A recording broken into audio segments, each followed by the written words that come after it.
If you want a helmet just like this, go with a green iron. The link is in the description down below and the comment section. They have all types of teams from the NFL, NCAA. You can get you a mini helmet, replica helmet. You can get a custom helmet if you want to as well. And also use my promo code at checkout, PITSIN, to get yourself an extra discount. So go over there and shop now. Hello my viewers, welcome back to the channel. By the video title, you know what this video is about. Just discussing, of course, some of the players of the game from yesterday. It was Victory Monday for the Steelers. Steelers went out there and handled business versus the Bengals. I did not expect a shootout, of course. I expected it to be more of a game where it's kind of close early on, kind of to the end, and the Steelers make a big play defensively and win. My prediction was 27-21, Steelers win, but it was a big time shootout. The Steelers went out there and put up 27 points in the first half, and then Russell Wilson had over 257 passing yards in the first half as well, which is crazy. And then you look at the second half of things, Russ finishing with 414 passing yards, which is absolutely insane. I didn't know he had that until I looked up, and they say he had 9 completions of 20+ yards, which is crazy, in the same game, which is dominating against the Bengals secondary. Like I mentioned many times, the Bengals defense is not good. You can run the football on them, you can pass the football on them, and handle things. But I thought our defense would be able to stop the Bengals offense a little bit more. I know the Bengals offense is elite, but their defense is not elite, of course, more like depleted in a sense. But I think the Steelers handled business well. They made enough key plays defensively to get it done. But looking at Russ' numbers, Russ, he went out there and he played well. He played very good in this game right here. Probably his best game as a Steeler. He had some good games. Every game he played has been good. He never had a bad game where he's like, oh my God. The worst one is probably maybe the Ravens one, but he still, look at his numbers, he still played pretty good in that game too. He just had the bad interception through the end zone, but besides that, he played good. But overall, like his numbers on every game, against the Jets, against the Giants, you know, we came back against the Commanders, against the Ravens, against the Browns, and even this game right here too as well. He had some good numbers. He was 29 for 38, 414 passing yards, 3 touchdowns to just 1 interception, which is very cool to see. You know, Russell Wilson go out there and handle business. Just absolutely dealing out there. You know, he used his legs to extend plays, found Pat Freiermuth on different plays. He saw the blitzes coming. And one play that happened was on 3rd down. I think it was 3rd and 9. He was driving down the field, like 6 minutes or something to go. He saw the blitz coming in, because one time they did that a few times in the game. They overload the line of scrimmage, and then they'll drop back in coverage. You know, Russ found them in different spots like that, underneath some different plays. And then we seen one where they kind of sent everybody in, and Russ saw Van Jefferson get past the corner and zipped it to him, and it was a big 43-yard gain. So they did a lot of good things in that game. It was phenomenal in that game. Played phenomenal football. 5-1 as a starter.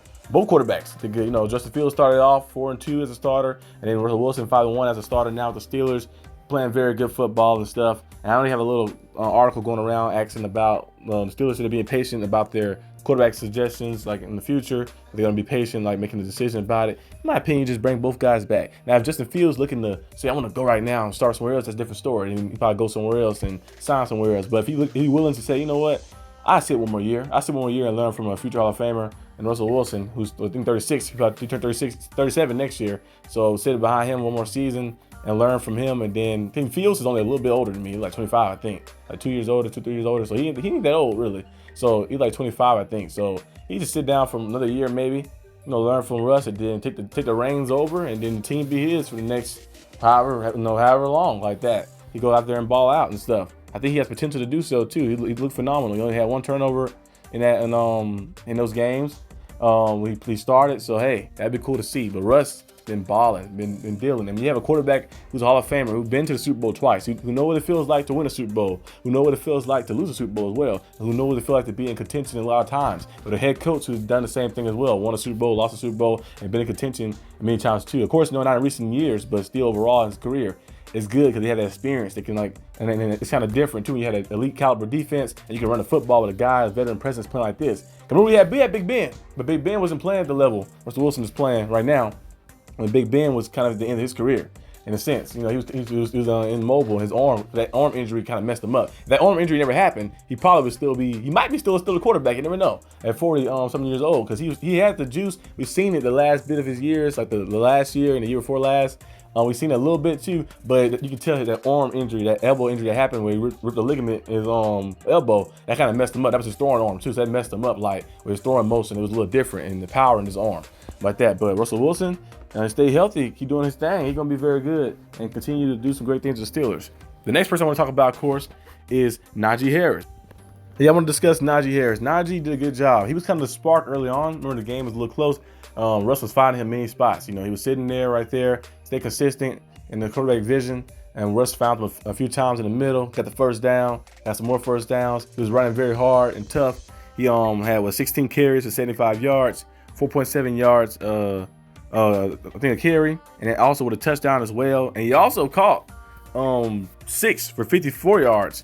So he was doing a good job in that too, the passing aspect as well, over 100 plus scrimmage yards in that game. Did a phenomenal job in playing and then breaking tackles and keeping the play alive. He probably had over 100 rushing yards if he didn't get knocked out of the game at one point. Remember he got I don't know if he got the win on himself where he had shortness of breath. And at one point in the game, he came out for a drive like that before the Patterson was in. And then he came out the game. But if he never came out the game, he probably had over 100 yards. They gave him 16 carries, 74 rushing yards, and went out there and just handled business and did his thing. And Najee is a superb athlete. Phenomenal. On the year, his numbers looking very good. He got 824 rushing yards, and the Steelers gonna have to probably pay him a big amount of money, I think. Nothing too crazy, of course, but I think it's gonna be because James Conner, who he got like 2 years, $19 million extension, so $8.5 million per year like that. $9 million around that range, depending on how much of it guaranteed. And then you look at Chuba Hubbard get his extension as well. I think Najee Harris, he would have had less money than what James Conner and Chuba Hubbard is getting if they picked the 5th-year option up for next year. So I think Najee is probably due for, like I mentioned many times, I think probably like $12 million a year, $11, $12 million a year.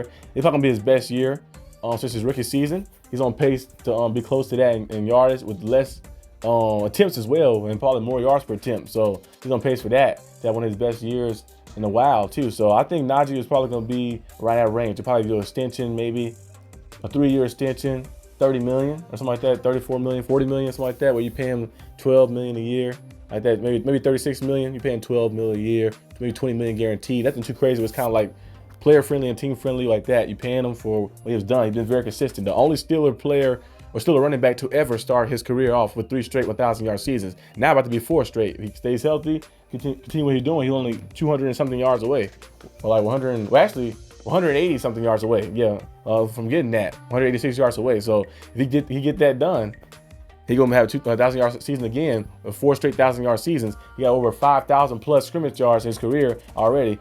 Playing phenomenal. So I think the Steelers should keep him around, but also draft a running back too. I think you should keep Najee around for extension, but draft a running back later rounds because the injuries have been happening. We've seen Jalen Warren go down with injury many times, and we've seen, of course, Corey Patterson, a little older too as well. Draft a running back too as well to kind of put in that standpoint. I had a running back, Ollie Gordon, who I was discussing too as well on my channel, on the Arsenal D.B channel. You can go watch that video if you want to.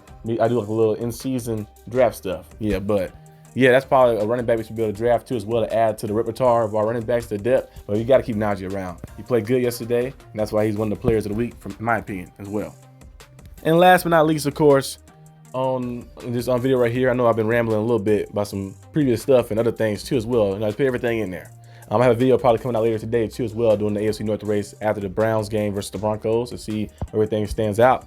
But the last person is TJ Watt, of course, last but not least. TJ Watt did a phenomenal job yesterday. Now I know the defense, they allowed 31 points. One touchdown was a pick 6, so that don't count with defense. But defense, they allowed 31 points yesterday, which I don't want to see too often. Of course, I want to see it all actually. But as long as we win the game, it's cool. But I don't want to see that too often. But they're playing against elite offense with the Bengals, and a lot of penalties that happen. Some pass interferences. JPJ got a little hands. He had 5 penalties himself. So a lot of penalties happen and kind of mess some things up. Of course, on the team, miscommunication and stuff. But when they needed to make a play and go out there and get something done, they made a play and got something done. TJ Watt with a strip sack. It was a matter of time. TJ Watt made a big time play, got the strip sack on Joe Burrow, and that was big time right there. Got another sack on him as well. He had 3 tackle for losses, I think, as well. 5 QB hits, was very active back there and let you know that he is still that guy. Yes, the Browns game, he didn't show up in that game. Everybody has their day. Can't play like what Andy Edwards said last time. He said the Knicks fans be booing. The Knicks fans boo us when you lose and you win. They always booing like their own players. He says 82 games. I'm not gonna play good every game, and that is true. It's 17 games in the NFL season. And the football is different than basketball, of course. But 17 games. You think somebody gonna play good every game? Tom Brady didn't even do that. Patrick Mahomes don't even do that like that. But at least majority of the time, when you need them to show up, they're gonna make plays and stuff. So TJ Watt went out there and showed up, made big time plays, got the strip sack. And Nick Herbig had one too as well. Had one. Got picked up, and Peyton Wilson, who's been a big time signing. And before I joined this channel right here, remember on my own channel, my solo channel, I was doing a little pre-draft mock stuff I was doing. Like I did like 7 different versions of them that did very good too in numbers and money-wise. But on those little videos right there was very cool. And one person I drafted every single time was Peyton Wilson. Peyton Wilson was some person I had on my team. I drafted on my mock draft every time because I just love the way he looked at college. His ability to get side on the sideline, his ability to cover tight ends and receivers too as well. He can probably play the nickel as well as and guard people out there. And his tackling ability in the backfield. The only thing that was a knack on his game was maybe he was slightly smaller, but the injuries.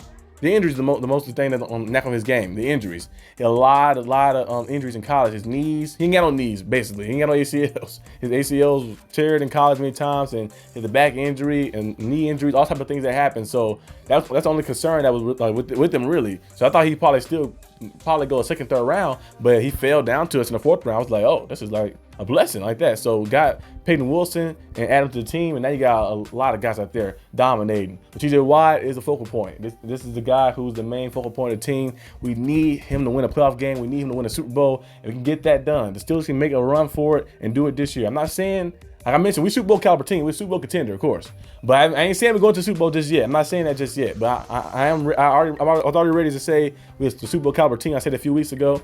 But are we going to the Super Bowl? That question is still a question that's not answered just yet. I'm not going to answer it just yet. I'm going to wait close to time come around after we play the Eagles, after we play the Chiefs. Then I'll have my answer after that to see if we actually going to the Super Bowl or not. But this feels an amazing year. I haven't felt this good as a Steelers fan in quite some time. I know last year we went 10-7, like the stuff, but I had more bad videos of like saying, oh my God, what is this? What's happening? Like that, especially when we were 7-4 and we lost 3 straight and almost missed the playoffs like that. And that standpoint, I had to hope the Jaguars lose to get in. And Jaguars did lose, of course. Derrick Henry, thank you very much for that. He had a big time game against the Jaguars to help them lose. But I'm like, that right there was a crazy year. The year before that, we missed the playoffs at 9-8. And the year before that, we made the playoffs at 7-1 with Big Ben. And then it kind of been like around that threshold. Then before that, we was 12-5 or 12-4. That's before they had the extra game. It was 12-4. We started off was 11-0, and then we lost like 3 straight, and then we won one. Was 12-3, and then we lost another one at the end of the season. We should have played our starters to beat the Browns, but that's a story for a different time, like that. But it's been a little kind of like downhill for the Steelers. Steelers been kind of around that kind of mediocre standpoint where they're still competitive, still able to squeeze in the playoffs, but not able to get deep in the playoffs because they don't have enough talent. But we built our talent up the past few years and finally got a competent quarterback and got the defense playing real good and everybody booming out there, everybody going crazy. So now we're going to be ready. We're ready for war, ready for battle now. We'll put the Browns next. We win that game, go to 10-3. Now, if you win that game, go 10-3. The Ravens are what? Ravens are 8-5. They lose another one, and you win. If they lose, we win. I think we might clinch a playoff spot. I think, if I'm not mistaken. I think we win another game, we clinch a playoff spot. So yeah, so we go out there, clinch the playoff spot. That's good. Then after that, I think another win after that will probably clinch us division. So we have to see what happens. But yeah, this is all I have for today's video. Hope you guys enjoyed it. If you did, like and subscribe for more content. I'm very, very pumped up and excited about this team. Finally got a team that's doing something good like that. But I'm gonna be on the channel probably later today. Talk about the AFC North race, of course, the standings after the Browns and Broncos play their game. But yeah, I'll see you guys when I see you. Peace out.